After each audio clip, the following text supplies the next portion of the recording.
ത്തിന്റെ അടിസ്ഥാനത്തിൽ സമഗ്ര പരിപാടി തയ്യാറാക്കി കേരളം പ്രതിസന്ധികളെ അതിജീവിക്കും.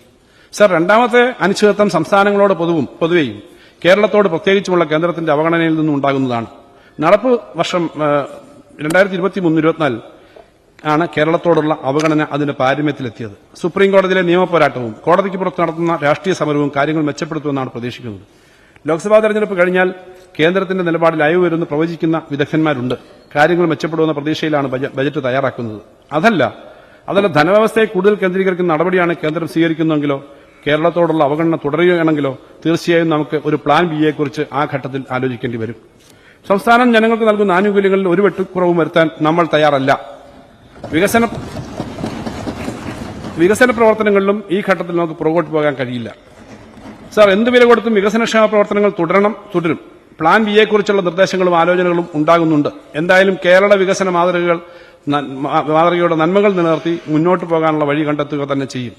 സർ, വിശദമായ പ്രഖ്യാപനങ്ങളിലേക്ക് കടക്കുന്നതിന് മുമ്പ് സംസ്ഥാനത്തിന്റെ പൊതുധനസ്ഥിതി സംബന്ധിച്ച് പൊതുവായ ചില കാര്യങ്ങൾ സൂചിപ്പിക്കേണ്ടതുണ്ട്. ഭരണഘടനയുടെ ഫെഡറൽ തത്വങ്ങൾ ലംഘിച്ചുകൊണ്ട് കേന്ദ്രം നടത്തുന്ന അമിതമായ വിഭവ കേന്ദ്രീകരണവും കേരളത്തോട് കാണിക്കുന്ന വിവേചനവും ധനഞ്ഞെരുക്കത്തിന് കാരണമാകുന്നുവെന്ന് ഈ സഭയിൽ തന്നെ ബഹുമാനപ്പെട്ട മുഖ്യമന്ത്രിയും ധനമന്ത്രി എന്ന നിലയിൽ ഞാനും ആവർത്തിച്ച് വ്യക്തമാക്കിയിട്ടുണ്ട്. സർ, കേന്ദ്ര അവഗണനയുടെ യാഥാർത്ഥ്യം പ്രതിപക്ഷത്തിനും ചില മാധ്യമങ്ങൾക്കും ബോധ്യമാകാത്ത സാഹചര്യത്തിലാണ് നവകേരള സദസ്സിൽ ജനങ്ങളോട് കാര്യങ്ങൾ തുറന്നു പറയാൻ സർക്കാർ തയ്യാറായത്.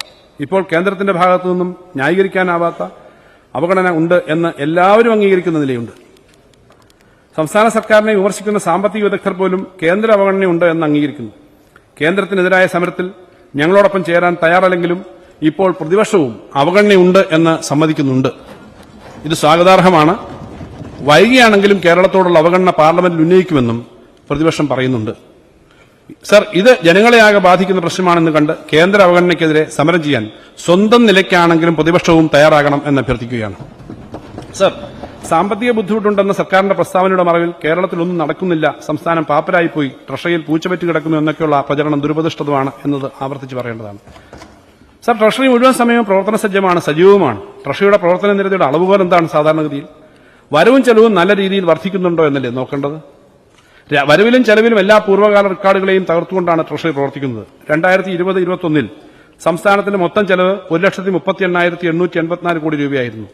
22-23 അത് 1,58,738 കോടി രൂപയായി ഉയർന്നു. ഈ വർഷം അവസാനമാകുമ്പോഴേക്കും അത് 1,68,407 കോടി രൂപയായി ഉയരുമെന്ന് കണക്കാക്കുന്നു. ഏകദേശം 30,000 കോടി രൂപയുടെ വർധനവാണ് 3 വർഷത്തിനിടയിൽ ഉണ്ടായിരിക്കുന്നത്. ന്യായമായ ഒരു ചെലവും വെട്ടിക്കുറയ്ക്കാൻ സർക്കാർ തയ്യാറായിട്ടില്ല. വികസനക്ഷേമ ചെലവുകൾ നടത്താതിരുന്നാൽ ഒരു ധനപ്രതിസന്ധിയും ഉണ്ടാകില്ല. അങ്ങനെയാണ് പല സംസ്ഥാനങ്ങളും ചെയ്യുന്നത്. കേരള സർക്കാരിന്റെ സമീപനം ചെലവ് ഉത്തരവാദിത്തങ്ങളിൽ നിന്നും ഒളിച്ചോടലല്ല. സർ, ഇത് പറയുമ്പോൾ സർക്കാർ പണം ദൂർത്തടിക്കുകയാണെന്നും വിമർശനം ഉന്നയിക്കുവാൻ പ്രതിപക്ഷം തയ്യാറായേക്കും. ഞങ്ങൾ ഇക്കാര്യത്തിലുള്ള ഒരു തുറന്ന ചർച്ചയ്ക്ക് തയ്യാറാണ്. മന്ത്രിമാരുടെ എണ്ണം, ചെലവ്, വിദേശയാത്ര എന്നിവയെല്ലാം UDF കാലവുമായോ മറ്റ് സംസ്ഥാനങ്ങളുമായോ താരതമ്യം ചെയ്ത് നമുക്ക് പരിശോധിക്കാം. അത്തരം ആരോപണങ്ങൾക്കൊന്നും യാതൊരു അടിസ്ഥാനവുമില്ല എന്ന് മാത്രമേ പറയുന്നുള്ളൂ. റിസർവ് ബാങ്ക് റിപ്പോർട്ടുകൾ തന്നെ കേരളം ധനദുരീകരണത്തിന്റെ പാതയിലാണെന്നും റവന്യൂ കമ്മിയും ധനക്കമ്മിയും കടവും കുറച്ചുകൊണ്ടിരുന്നതിൽ വിജയിച്ചു എന്നും ചൂണ്ടിക്കാണിച്ചിട്ടുണ്ട്. അക്കൌണ്ടന്റ് ജനറലിന്റെ കണക്കുകളും ഇത് സാക്ഷ്യപ്പെടുത്തുന്നു. ഇനി നികുതിയേതര വരവിലേക്ക് വന്നാലോ, മുൻകാല റെക്കോർഡുകളെ ഭേദിക്കുന്ന തനത് വരുമാന വളർച്ചയാണ് സംസ്ഥാനത്തുണ്ടാവുന്നത്. 2020-21 നമ്മുടെ തനത് നികുതി വരുമാനം 47,661 കോടി രൂപയാണ്. 2021-22 58,350 2022-23 71,968 കോടി രൂപയായും അത് ഉയർന്നു. നടപ്പ് വർഷം അവസാനത്തിൽ ഇത് 78,000 കോടി രൂപയിലധികമായി വർദ്ധിക്കുമെന്നാണ് പ്രതീക്ഷിക്കുന്നത്. സർ, അടുത്ത ധനകാര്യ വർഷം അവസാനിക്കുമ്പോഴേക്കും 2020-21 അപേക്ഷിച്ച് കേരളത്തിലെ തനത് നികുതി വരുമാനം ഏകദേശം ഇരട്ടിയാകുമെന്നത് നിസ്തർക്കമാണ്. കേവലം 4 വർഷക്കാലം കൊണ്ട് നികുതി വരുമാനം ഇരട്ടിയാക്കുക എന്ന് പറഞ്ഞാൽ അത് സ്വപ്നതുല്യമായ നേട്ടമാണ് എന്നല്ലേ കാണേണ്ടത്. നികുതി വകുപ്പിലെ ഉദ്യോഗസ്ഥരെ ഈ അവസരത്തിൽ അഭിനന്ദിക്കുകയാണ്. എന്നാൽ നികുതി വരുമാനം ഇനി ഉയർത്താൻ കഴിയുമെന്നാണ് സർക്കാരിന്റെ അഭിപ്രായം. IGST സെറ്റിൽമെന്റിന്റെ കാര്യത്തിൽ കേന്ദ്ര സർക്കാർ തലത്തിലെ സാങ്കേതിക പിഴവുകളുമായി ബന്ധപ്പെട്ട പ്രശ്നങ്ങൾ പരിഹരിക്കുന്ന അടക്കമുള്ള കാര്യങ്ങൾ ചെയ്താൽ നികുതി വരുമാനം ഇനിയും വർദ്ധിപ്പിക്കാനാവും. സർ, തനത് നികുതി പിരിവിൽ ഇത്രയധികം വർധനയുണ്ടായെങ്കിൽ പിന്നെ എന്തുകൊണ്ടാണ് ധനപ്രതിസന്ധി?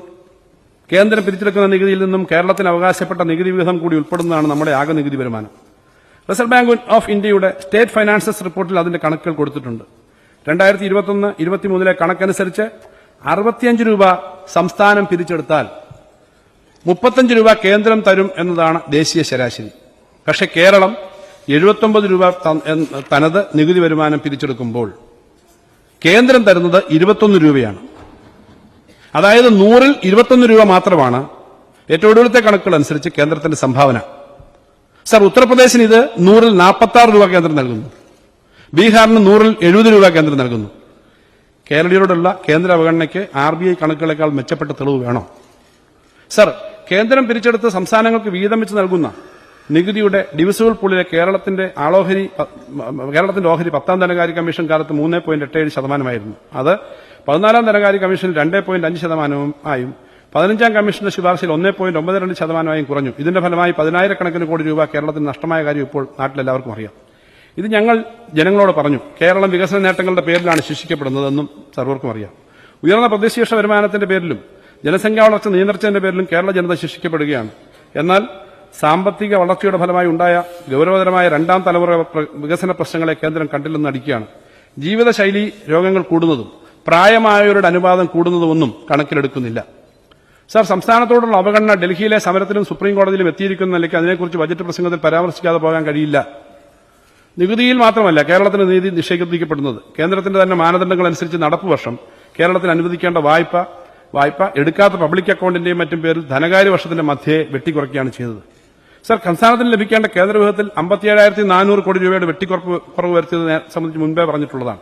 GST നഷ്ടപരിഹാരം നിർത്തലാക്കിയതിനെ തുടർന്ന് 12,000 കോടി, റവന്യൂ ഡെഫിസിറ്റ് ഗാനത്തിൽ കുറവ് വന്ന് 8,400 കോടി, കിഫ്ബിയുടെയും പെൻഷൻ കമ്പനിയുടെയും വായ്പകളെ പൊതുകടമായി കണക്കാക്കിയതിലൂടെ കടപരിധിയിൽ വെട്ടിക്കുറവ് വരുത്തി 7,000 കോടി, പബ്ലിക് അക്കൌണ്ടിലുള്ള പണം പൊതുകടത്തിൽ ഉൾപ്പെടുത്തിയതിലുള്ള കുറവ് വന്ന 12,000 കോടി, 10ാം ധനകാര്യ കമ്മീഷനിൽ നിന്ന് 15ാം ധനകാര്യ കമ്മീഷനിലേക്ക് എത്തിയപ്പോൾ സംസ്ഥാനത്തിന് ഡിവിസിബിൾ പൂളിൽ നിന്നും ലഭിച്ചുകൊണ്ടിരുന്ന ശതമാനം 1.925 ആക്കി വെട്ടിക്കുറച്ചതിന്റെ ഭാഗമായി കുറവ് വന്ന 18,000 കോടി രൂപ.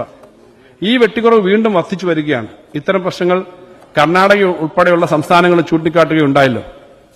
സർ, ക്ഷേമരാഷ്ട്ര സങ്കല്പത്തിൽ അധിഷ്ഠിതമായ കേരള വികസന മാതൃകയെ തകർക്കാനുള്ള ഗൂഢാലോചന ആണ് നടക്കുന്നത്. കേരളം കൃഷിക്കാർക്കും തൊഴിലാളികൾക്കും മറ്റ് സാധാരണ ജനങ്ങൾക്കും നൽകുന്ന നാനാവിധ ആനുകൂല്യങ്ങളും വിവിധങ്ങളായ ക്ഷേമപ്രവർത്തനങ്ങൾ മുടക്കണം.